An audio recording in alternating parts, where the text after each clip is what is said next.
So take it through the race. How did you feel out there? How did things unfold?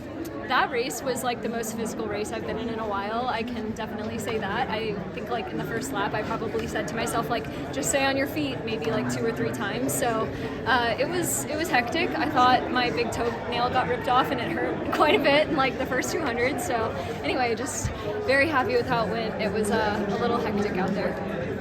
So just a matter of staying on your feet and trying to stay out of trouble more than anything else? Most of the beginning of the race, yeah, and then like just having a thing next to me gave me a lot of confidence because I knew like she seemed so relaxed and like if anything moved, I knew that I could kind of follow her out. So I was just like trying to stay right there, but it was just like I told Nikki, hey, good job. That was the hardest one out of the last 3 from my perspective. So out of the last 3 national championships? Yeah, that race, it wasn't the fastest, but it was definitely the most physical and just like the most challenging. Yeah. How did that change the dynamic having someone like your thing in the race? I didn't think about it a ton going into it, but then like just knowing obviously like her stature alone, like she's very, you like sense her presence in the race. So I mean like obviously a gold medalist, like you're aware of that person, but I feel like, you know, it's just a lot of bodies out there and I wasn't thinking too much about it. I just was like trying to focus on staying in the front but not like leading, and then just like trusting that whoever moved I could go with them, which is what I tried to do. But yeah. After past teams, it seems like you were running around smiling, jumping for joy a little bit more. This one, you seemed quite exhausted. What did you say to your fiance when you kind of like stumbled over and finally made it over? I think I told him, I was like, that one was the hardest. Like it was just really stressful.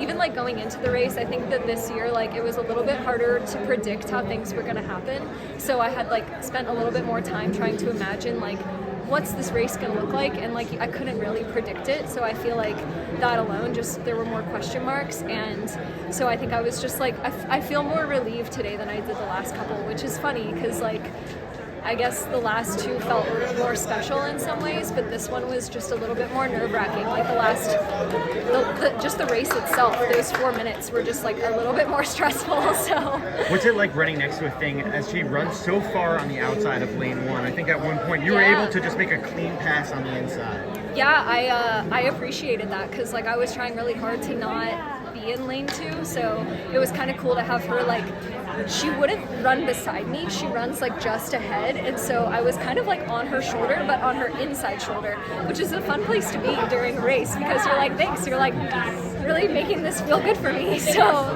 most of the race next to her felt pretty good. You've had some big breakthroughs this year, especially that 4:18 mile. Any major differences that you would contribute to that in your training?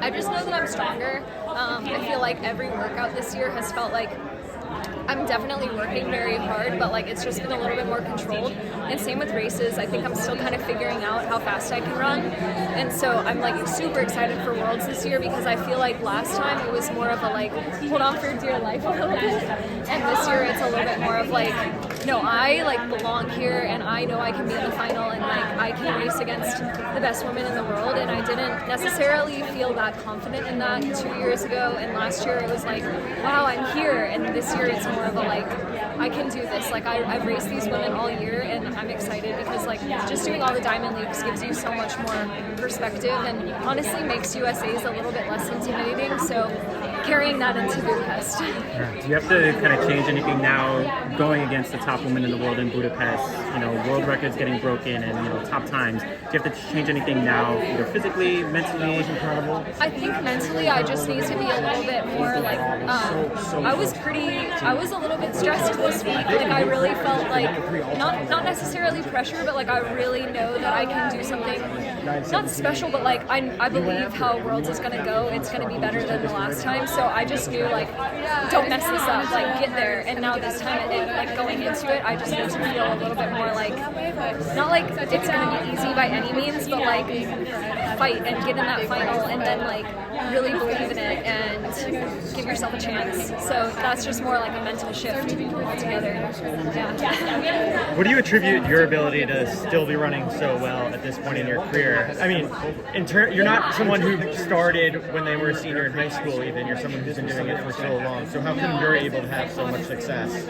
It's all about, forever? I mean, thank you, Kyle. I think it's like, obviously I had a dip for a few years there and that, I I think like those years almost helped me like continue on, because I almost like was so stagnant for 4 or 5 years that I didn't really overdo it. But I feel like being able to carry that into my 30s now, it's more just like, you know, I'm around incredible people, and I'm around like such strong women. Like I'm surrounded by Emma Coburn, Emma Bates, so many people who are like really finding themselves in their 30s and like still doing very competitive, great things as runners. So I mean, I think that there's something about that, but also like Joe's mentality as a coach is like so focused on longevity. So we're not cutting corners. Like we eat a ton of food. We train our asses off.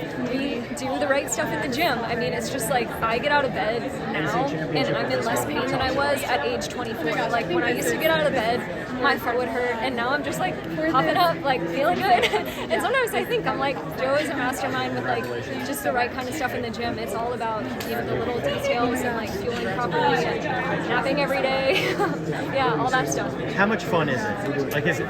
I know It's fun when you're like, when you have this and you're like doing this. That's fun. I will say, like, you know, practice is awesome with the people that I'm around every day.